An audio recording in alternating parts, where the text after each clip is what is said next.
Hello there, U.S. history students. Today we're going to talk about the late 19th century political movement known as populism.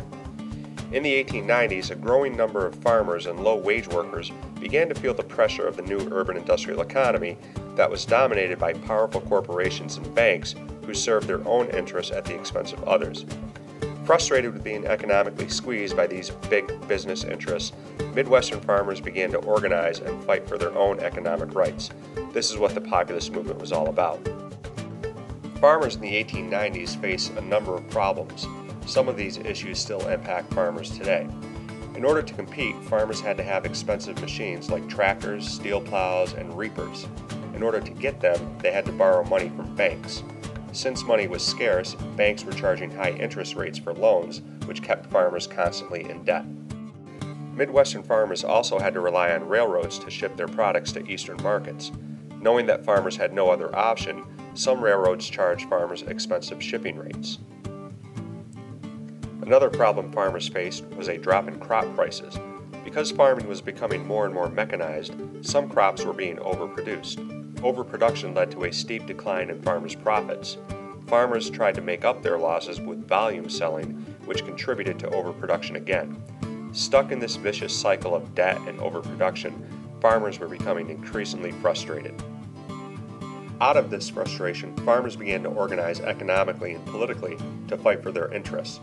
Early on, some farmers joined local collectives and farmers' alliances in which they pooled resources and stored crops. They later formed a larger organization called the Grange, which pushed for farmers' interests even more.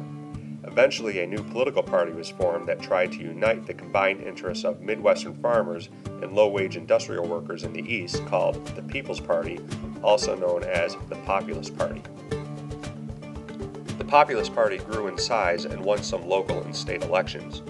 During the presidential election of 1896, the Democratic candidate William Jennings Bryan received the endorsement of the Populist Party because he supported much of the Populist Party's platform or goals. The Populist Party endorsed a number of ideas that they believed would reduce the power and corruption of big, powerful business interests.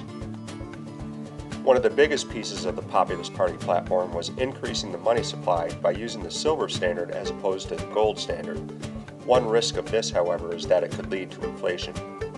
Instead of private ownership of railroads and banks, populists felt that these industries should be nationalized or taken over by the federal government and operated for the benefit of the people.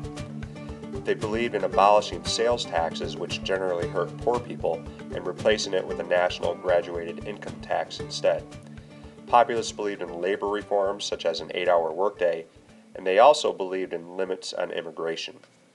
William Jennings Bryan lost the election to the Republican candidate William McKinley, but many of the issues that the populist movement raised would continue to be debated and addressed.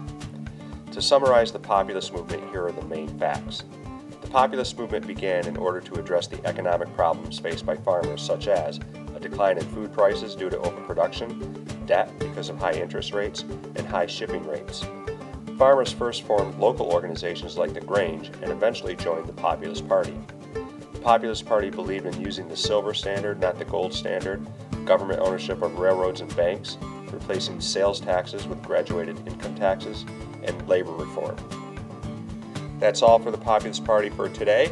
Like I said, they lost the election, but a lot of the issues that they raised were going to be addressed during the Progressive era a few years later. Thanks all. Good night.